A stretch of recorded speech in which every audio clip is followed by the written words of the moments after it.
Hey everybody, Swankivy's back with another episode of Letters to an Asexual. This is number 4, and this series is for me to be able to discuss with you some comments and some questions that I might get from people who send in their communications to me. Today's example is going to come from another email-type conversation that I had with a guy through OKCupid, and his main point appeared to be that heterosexuality should be considered the default for all people. And as you may imagine, I have a problem with that. I'm going to share with you his messages to me and my responses, and I'd like to probably drag this guy into court and accuse him of attacking me with a blunt instrument, but I'm not sure if stupidity counts. Furthermore, it's kind of hard to convey this through reading you his communications, but just keep in mind he had really terrible spelling, and while of course that doesn't normally necessarily mean that you have poor intelligence just because you have bad spelling, but this certainly contributed to the overall lack of legitimacy a lot of his comments had, so I hope you'll forgive me for sort of making fun of his spelling along the way. So here is his assumption-filled first communication with me. He sends me this through OKCupid, and he said, "I don't know what you are doing. You refer to yourself as a bisexual, but you really should not do this. You should have just said a heterosexual, as that is the default common. I listened to many of your videos. I can't imagine an asexual girl. Never met one, as you call yourself. You got me puzzled. Well, good luck in what you are doing." So my response, I don't think it's appropriate for you to tell me what I should refer to myself as. No, I don't believe heterosexual is a default. I said that explicitly in my profile, and you still came into my message box to tell me I ought to change it. Bisexual makes the most sense of the choices I was offered. Since I like both the same, I am no more heterosexual than I am homosexual. There is not a good answer for me, so I picked what I picked and explained it specifically. Sorry you can't imagine me. I hope your imagination improves with time. So he writes back, and he says, I was surprised to find you online. If you label yourself bisexual, no one will ever know who you might meet. Maybe you should send a request to OKCupid for the proper definition. Anyway, I was intrigued by your interesting profile. It was quite fascinating. Sorry for the spelling errors. And I said, if I'm going to be on this website, I am forced to choose heterosexual, homosexual, or bisexual, so I picked the one which makes the most sense. The only people who are going to message me because they expect me to be bisexual are the people who don't read my profile. I explained why I chose that, and why I am not actually bisexual in my profile, and no one who bothers to read it is going to make that mistake. I did send a request to OKCupid asking that they make asexual an option for us. I have now written them 3 times, and they have never answered me or listened. There's not much else I can do, is there? So his response, and this is where it starts to get really funny. Well, you are not gonna like what I have to say. I viewed and studied your videos. I have been in medicine for many years, like 30. I saw no predominant bisexual tendencies or homosexual tendencies in you whatsoever. You seemed highly normal, as of this time. Heterosexual. That is what we normally are, you know. I suppose you could develop them. Sigmund Freud and I agree, under normal circumstances, 80% of us are all bisexual. E.I. jail. I myself am an abuse and incest survivor, so I know. I was an early bloomer. Well, that's history. There are levels of our human sexuality, some of high and low, developed and underdeveloped. It will be based on our physiology and development. You can do with your life as you please, as far as I am concerned. I thought you were fascinating. Keep it up. My response. I didn't display any sexual behavior of any kind in any videos, nor did I show any video footage of me interacting with anyone else. In a vacuum, you cannot see how I compare to a heterosexual, a homosexual, or a bisexual. The fact that I seem normal in most ways does not mean I'm therefore heterosexual. Besides, you tell me, what does bisexual or homosexual tendencies look like when a girl is talking to a camera? And he never did address this, so I have to say, I suppose if I had been like more butch and had like a dyke haircut and had a low voice and hairy armpits, he could have conceded that maybe I was bisexual.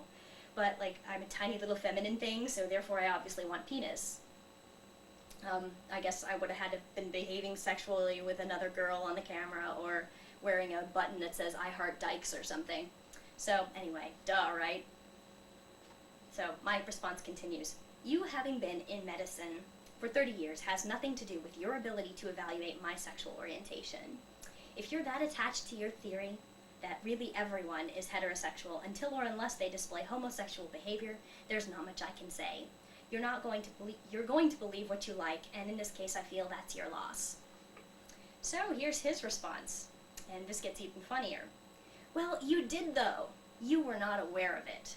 Normally, it would be nearly impossible not to have some type of sexual awareness. In the field of medicine, we would say that the asexual would have a low sexual threshold, or neuroactivity, or however you want to say it. Our sexuality is not a part of our conscious state, so anything you have to say about it doesn't matter.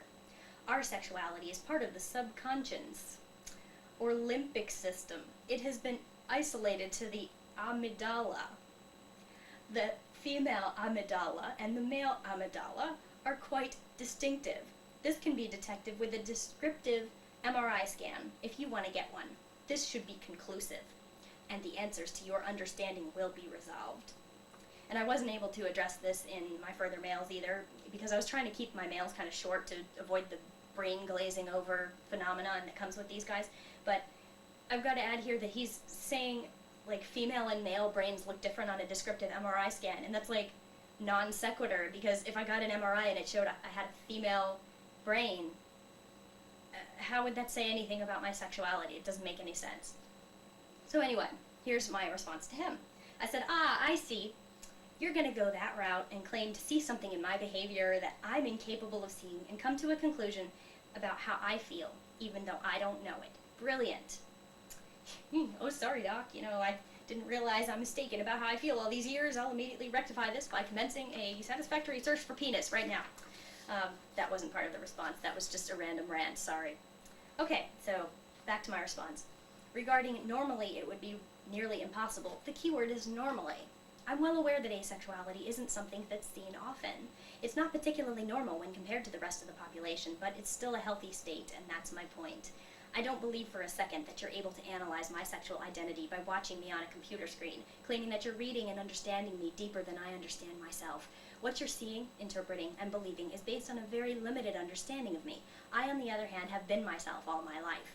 I don't have any confidence in the assessment of a person who marches in and says, by the way, all that stuff you feel and don't feel, actually it's not really there, it's really this. Fact is, I don't experience sexual attraction, and have never done so. You can describe it however you like, but I don't need your belief or your validation, because I'm quite in touch enough with myself to know I have not found another person attractive that way.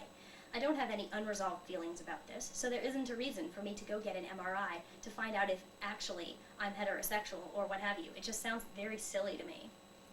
And here is his last communication with me. Well, I have to take a rest now.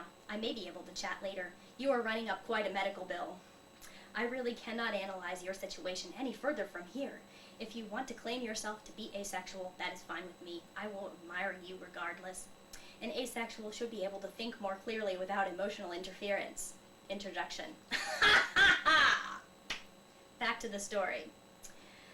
There are a number of them in the records of history. I thought you looked rather attractive to me, really. If you want to know any more, you need to walk yourself into a psychiatrist's office and ask them for help. The drugs are nasty, I tell you. They should be able to tell you within a short period of time, like 15 minutes. I really cannot help you anymore. Good luck. See ya. So, let's see. I have to say, I really do wonder sometimes if these people really think that they're goofy, like 3-sentence diagnoses. I'm gonna listen to these and sit up and go, like, oh my god, he's right, there's no such thing as asexuality, and I'm really hetero, and, I've never felt anything resembling heterosexual feelings, but, after all, it is the default, so he's in medicine, he knows everything. So anyway, I later took this conversation and posted it to an asexuality live journal group, which some of you viewers might be on that.